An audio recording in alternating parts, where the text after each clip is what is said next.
Hey guys, so if you're new to watercolor, there may be a few things that sound a little bit confusing. You don't understand what these terms mean because they mean something completely different in other parts of our lives. For instance, here you are, beginner watercolor, and you are at the table, first beginner watercolor class, and your instructor tells you that you're going to learn how to do a wash. Now, you might be sitting there with your brushes and your paints and your paper wondering, why are we going to be doing laundry or the dishes?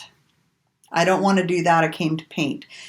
But what she's referring or he's referring to is a technique. A wash is something that is very basic in watercolor, so you want to learn that from the get-go. Also, some terms that you'll hear thrown around out there are terms like tea, coffee, milk, cream, butter when it comes to describing your paint consistency. That really is the focus of this video, and I'll also be talking about the level of our paper wetness, and we'll take a look at how the different paint consistencies act when we put them on the different paper levels of paper wetness. So that'll kind of all be combined into the whole little demonstration in this video. So we'll also talk about charging, not with your credit card. Nope, nope, nope. We don't want any more debt, right? Charging in is a way that we apply color as well. It's another technique, and it flows right into what this video is about with our paint to water ratio.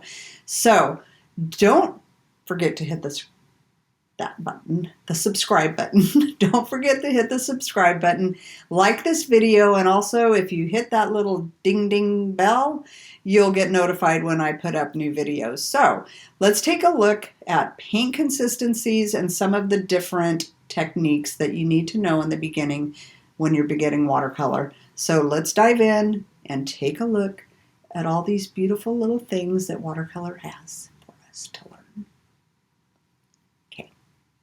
Let's go. Okay, so supplies I'm using in this video are, but not limited to, I might pull in some other stuff as well. I just have a piece of scrap arch, or arches if you want to call it that, 140 cold press, and then I'm going to be using quinacridone burnt orange. I'm going to pull in a little cobalt teal blue and opera rose. These two are going to be used mostly for charging in some color into my swatches of that burnt orange. So I'm just going to squirt out a little of each probably on this little palette. And I've got a paper towel to blot. You want to always have that handy so you can control the moisture in your brush. So the brush I'm using is a number 6 round Velvet Touch 3950. Love these brushes. They hold a good amount of paint and water, and they come to a nice tip, and they're just nice and soft and really spring back when you paint with them. They have a nice spring to them. So the first thing I'll start with talking about is our paper. So the levels of moisture on the paper, of course, there's so many different levels in between what I'm going to talk about, which is wet, moist, damp, and dry. Of course, when you've got your paper ready to paint, it is completely dry. Once you add water or a mix of paint and water to your paper, it becomes wet. And there may be a little bit of water sitting up on the surface of the paper. As it begins to soak into the paper, it is going to really be considered moist as long as it still has a sheen, and I'll show you that in just a second. So that's the important thing to be paying attention to, is the sheen on your paper. Because once that sheen is gone, you get into the damp and dangerous stage. Damp paper is a little bit tricky to work with. So you want to be really careful if you're not experienced in it and you've got that sheen is gone. you probably want to wait until it's dry to start adding any additional color to it. And then of course, after damp, it goes back to dry. So like I said before, there's varying levels in between each of those as the paper begins to dry. You can't really put a name to them. So then we're going to talk about our paint consistency. We've got tea, coffee, milk, cream, and butter.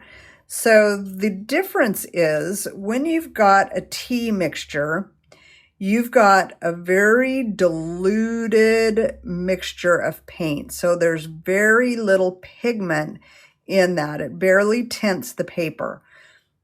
As you add more pigment to that, and it's still loose and still runs freely on your palette, you could consider that a coffee stage. So you've got more pigment, you don't see as well through it, and it is going to be darker when you put it on your paper.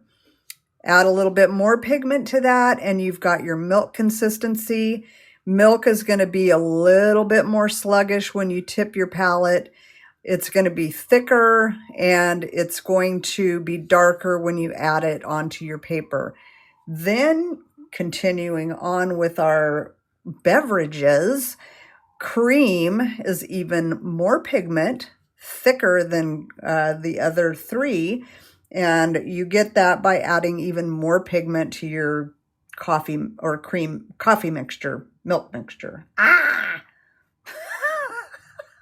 I always get them mixed up. Tea, coffee, milk, cream. Cream is more pigment than milk. Milk is more pigment than coffee, and coffee is more pigment than tea. Then you get to butter.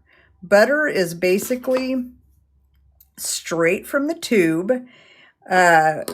Your brush is going to be damp, but it's not going to be watered down at all. So it's really hard to get a butter consistency if you're using pan color or your paints have dried on your palette, for instance. It's possible, but it takes a lot of working with that pigment to get that consistency to that stage. So what we're going to do is start with, I'll show you with my burnt orange the different levels. So I'm going to start by grabbing just I actually changed my mind. I'm going to start with getting some water into my little area here. Add a touch, just a touch of that pigment, and you can see how very diluted it is. It's so diluted you can see right through it. I do want a little bit more so I can show you what that looks like. So when we lay this down on the paper, because there's so much water in there, it's going to be easy to get it to flow around. So let's start by doing that. I'm going to tip my paper up just a little bit, turn this around. So it's important to note that you may need to go back into your puddle. So it's always best to mix up more than enough paint for the area that you want to be painting. So I'm just going to be doing a very small area. So I've loaded my brush up, and I'm just going to start by very lightly with the belly of my brush, just make a little area of that tea mixture, and you can see it's very light. Also, this paper is a little bit high. What do I want to say? There's paint on the other side, so it's a little bit warped. It's not laying completely flat. So what's going to happen in that case is there are going to be different levels of drying within this little area of paint.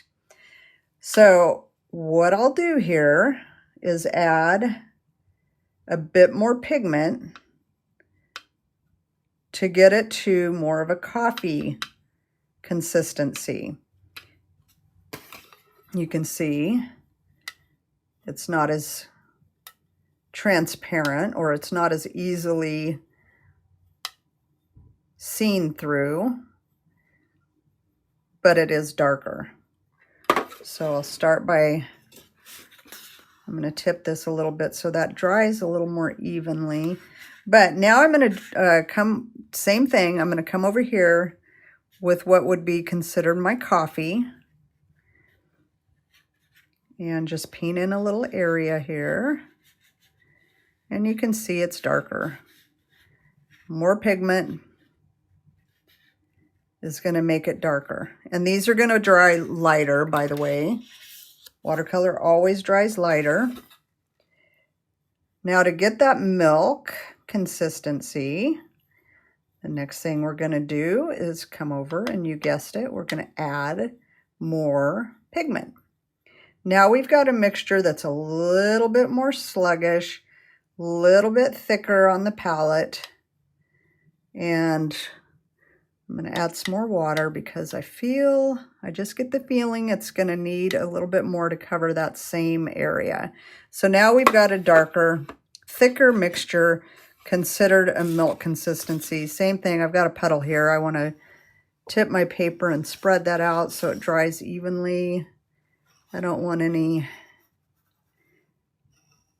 inconsistency there. I want it to be nice and evenly pigmented. So now here we go with our milk consistency, a little bit darker still, and this is wet, so you can see the paint is a little bit puddling on the surface of the paper. They all have a sheen right now. This one's going to be losing it faster because I painted it before the other two. So I'm going to grab a little bit more water, more paint still, more pigment, and we're going to come and aim for that cream consistency. That's going to be very thick. It's not going to flow on the paper as easily because it's got more pigment. So I'll probably want a much bigger puddle, actually. So let's just get enough mixed up. And it's sluggish, you can see. And let's go ahead and add that right next to our milk. Working quickly with the belly of my brush. I'm loading that brush up with this paint. I want enough on my brush to get it covering the whole area. So now you see I've got a darker mix still. So the fun part, and the part that's usually reserved for details, is our butter. And if you look at it, it is not going anywhere. I won't be able to fill that whole area in with the butter mixture without it looking like a mess and having a lot of brush strokes. So I'm getting that very thick. And what we can do with the butter mixture is add nice details. You can add like lines like that, or you can just, that's even a little bit thicker than, or a little bit thinner. Let me grab even thicker. I've got a big blob on there, so it's gonna be harder to spread. You can see you're gonna get some texture. There's not much water in there. It's not gonna sink into the valleys of the paper. You're going to see the brush strokes and you're going to see the texture. So you can use this for lots of different things. Really fun to work with that thick paint. Okay, so now let's take a look at what we've got here. We've got a area of paint that we laid down that's very much losing its sheen. We've got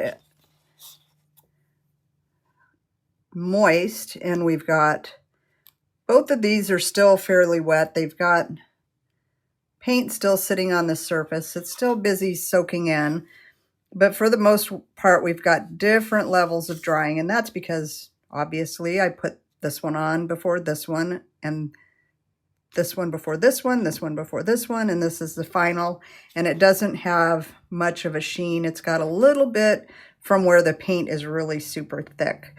So those are the different consistencies. You've got tea, coffee, milk, cream, and butter. Yay!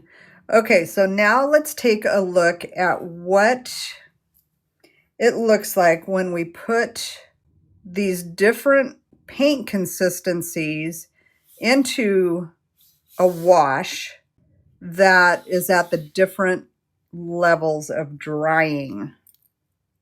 So I'm going to start by going back to the beginning and making a whole new segment of each of those consistencies.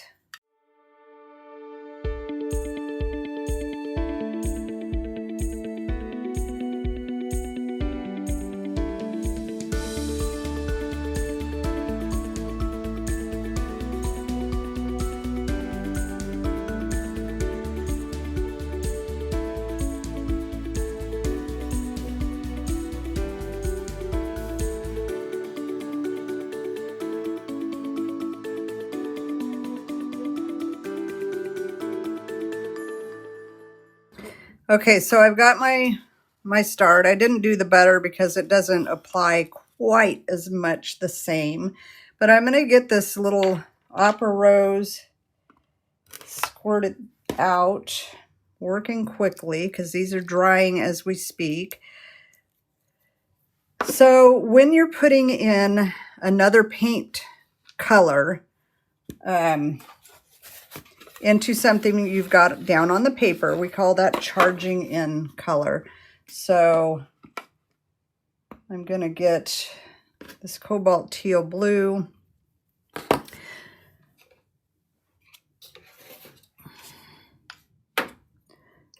Both of these I want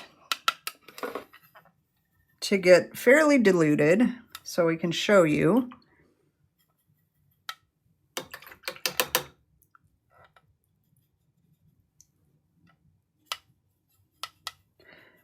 What it looks like when we drop them into the different levels. Trying to get a very diluted opera rose. That's Winsor and Newton, by the way. So you're going to get paint that's spreading into the water that's on the paper already, and you're going to be able to see it. The edges will be soft. Let's do it into each. Actually, no. Yes. So that's into the tea mixture. We're going into the coffee, which is more pigment. And the one that I am putting into it has less pigment, more water. Same here. So it's really, you're getting a little bit of a glow. And then here,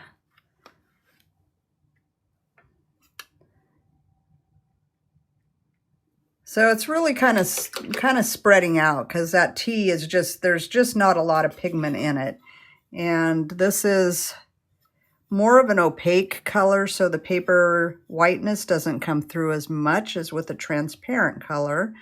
So let's get a nice diluted mix of that and do the same thing. So we're going to go just dot it in, charge it in, and as the paper begins to dry and I put wet mixture into a damper, drier paper, because there's more water on my brush than there is on the paper, you get you can risk a bloom or blossom.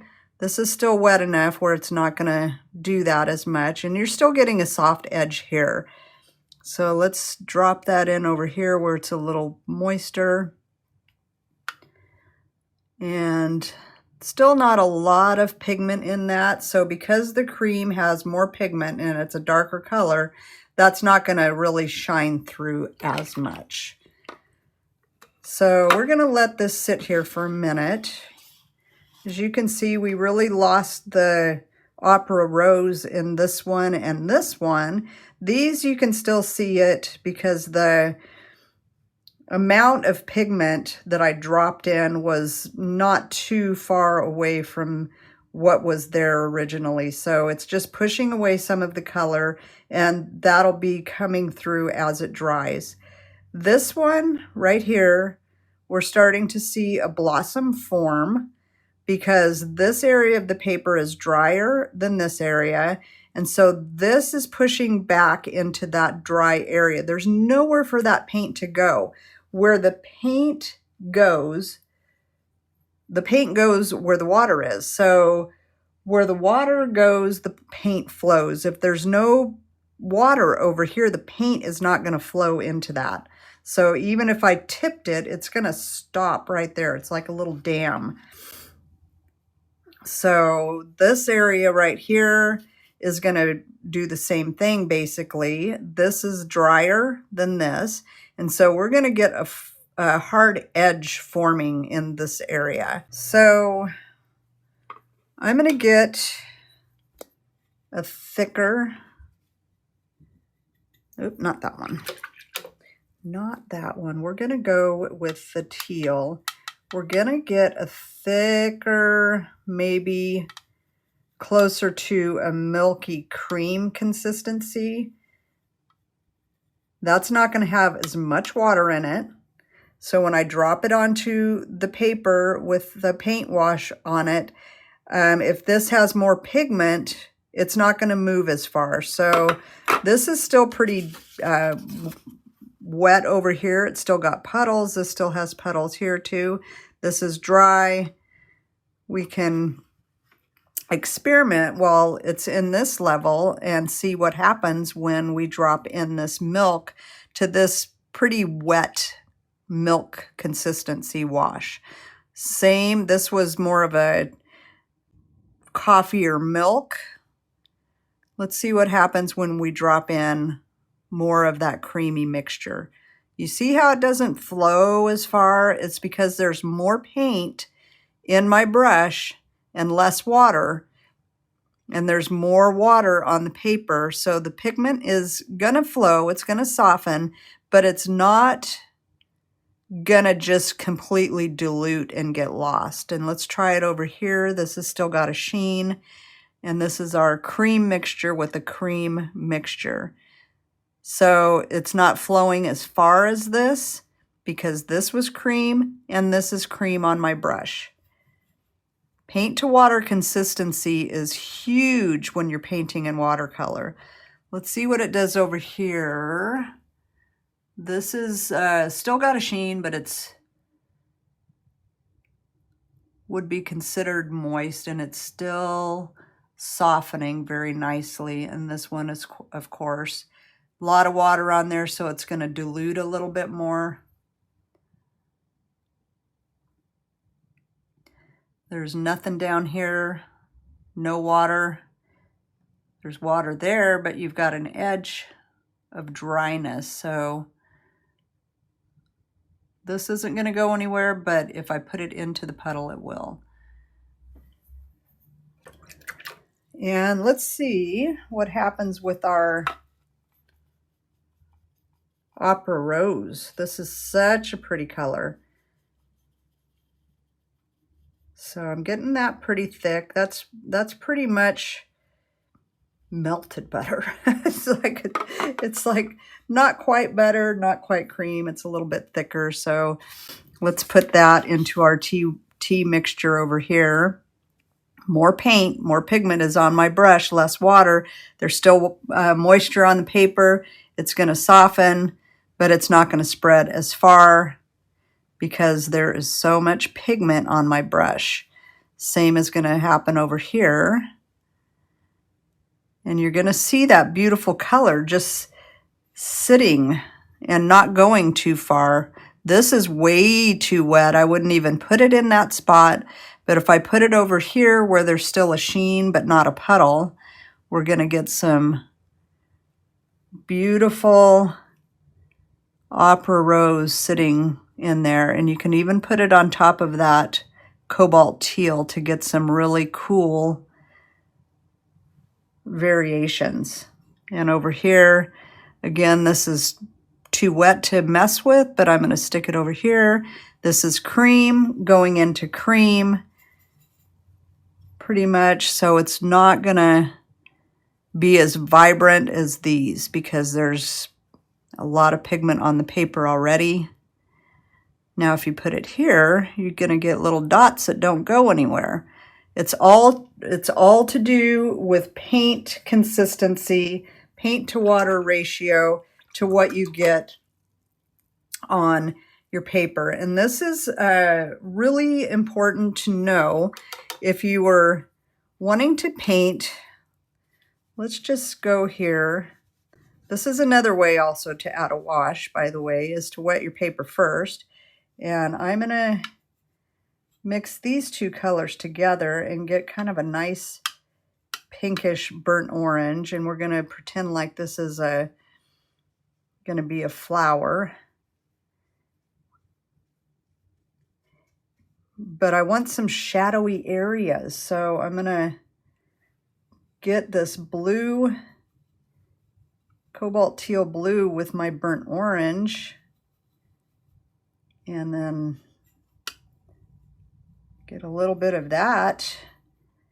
And then I'm going to charge it in because I want some of this to be darker maybe, but I want soft edges.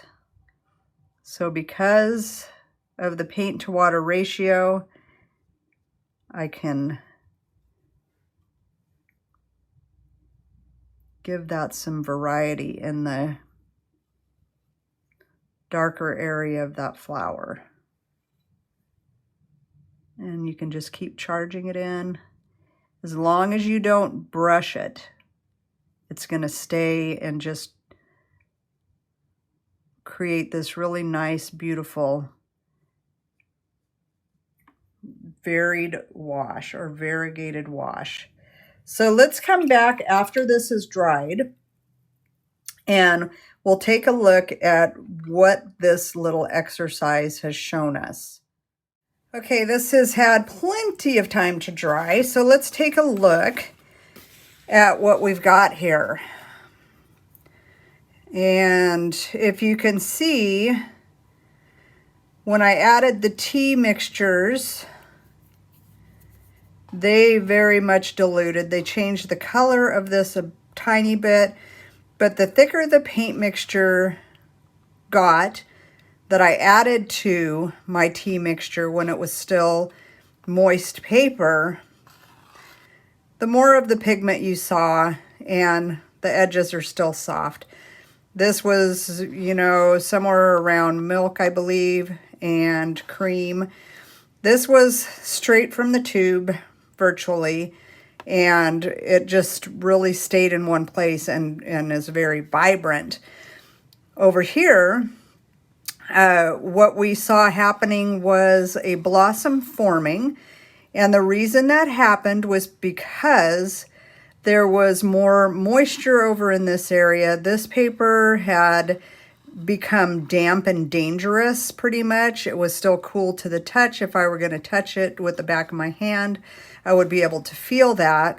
The sheen had gone from this part, but there was still moisture over here, so that pushed into that dry area and caused this hard edge. And I'll show you in a minute what I could do to avoid that, because sometimes what happens when we put down a wash of one of these colors or any of these mixtures, sometimes there's enough water on the paper that it starts puddling in certain areas. So I'll show you how to clean that up. But that is what happened here. So there was more moisture on the paper and it pushed away, pushed up against that dry paper.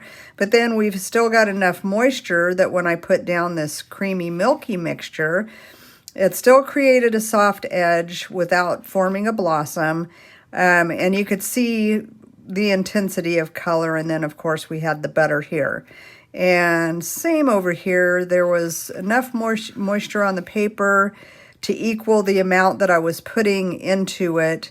I didn't get a lot of color coming out because of the dilution of it, but you can still see the greenness of that cobalt teal. And because these were more equal in pigment concentration, they weren't as intense as this over here.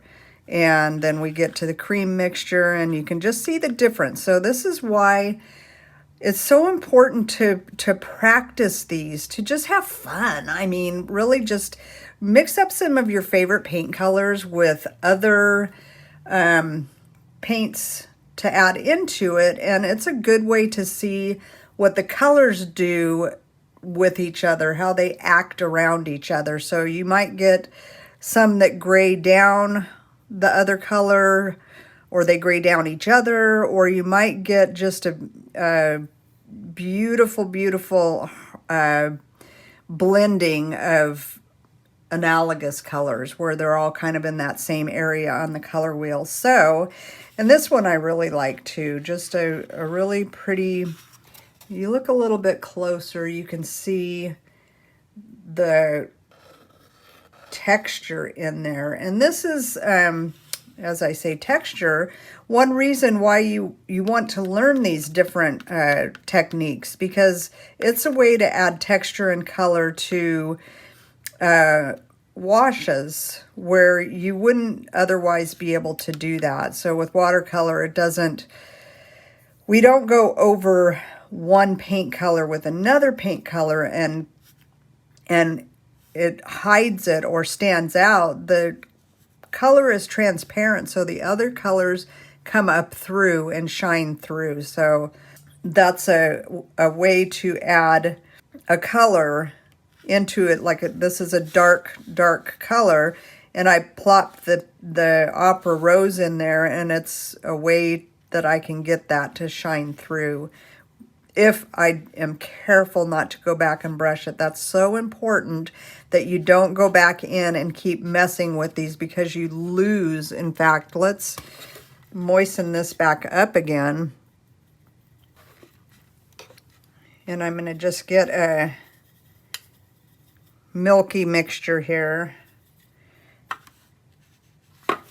Add that to my dry paper.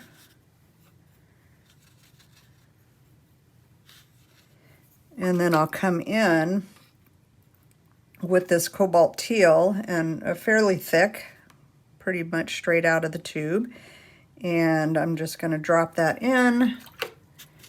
And then I'll go ahead and do the same with my opera rose, a pretty thick mixture there. Drop that in. Let's drop it in there. And where here I did not mess with it, I just touched it in and let it settle and dry. Let's see what happens if I keep dabbing at it and mixing. I'm going to rinse my brush off, and let's just keep on. Oh, I don't want it like that. It's imperfect, and so I'm just going to keep trying to fix it. Don't try to fix it. What happens is you lose that color where we had it here. Now it becomes grayed down. This is getting lost in, you may as well just mix it on your palette. So if I just keep dabbing at it and dabbing at it and dabbing at it, pretty soon you lose that luminosity, I guess you could say. So now, how about let's see what happens if we mix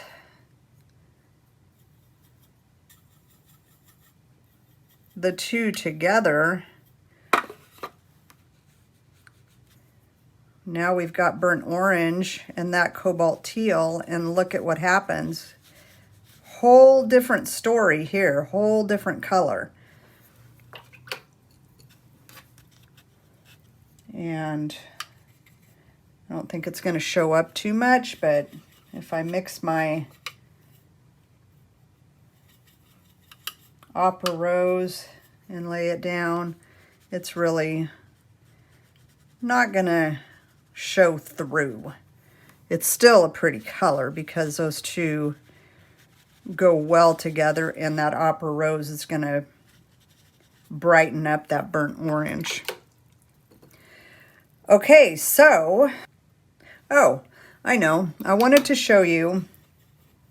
I'm just going to put a wet mix of this burnt orange so I can show you how to avoid a blossom. We know how to create one now. But if I laid down this wash, it's nice and juicy wet, and all that color starts beading at the bottom, this is going to dry faster. This is going to dry slower because there's so much moisture. So what's going to happen if I left it is this. So we're going to have dry, dry, dry up here, and then this is wet. So I don't want to leave that puddle there, basically. If I don't want a blossom, an unplanned blossom, I'm going to get my brush, all the moisture pretty much out of my brush, and you can see how it's all in one area. You can use this as a sponge. You can do that by just setting the brush in there, coming over and taking the moisture off, and doing that again. Let that, don't stroke it, just touch it. And you've got that water cleaned up. And then the drying will be much more even. Another way to fix that, let's go over here. I like working with the pretty colors. Aren't they all pretty? Even gray is pretty if you really look at it. Maybe I'll do a video on the different grays. Okay, so let's get a puddle going here. I'm going to tip my paper up a little bit. That'll help it get that bead.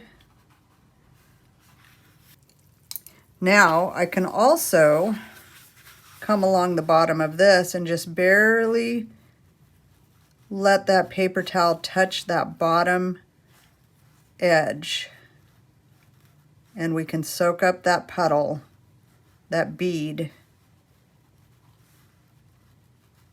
and then we won't have that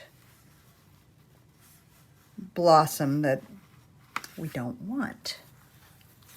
Okay, so you guys practice this and practice and practice some more, because we know that practice makes progress, and we want to progress and have a blast painting in watercolor. So get out your favorite colors, get out a nice soft brush that holds a lot of paint and water, and remember the different paint consistencies and practice, because you're gonna just learn so much from these exercises. Anyway, don't forget to hit subscribe and like this video and hit that little bell. Remember, ding, ding, ding. That's going to notify you when I have new videos up. Take care, you guys. Happy practicing and happy painting and happy progressing. We'll see you in the next video. Take care. Bye-bye.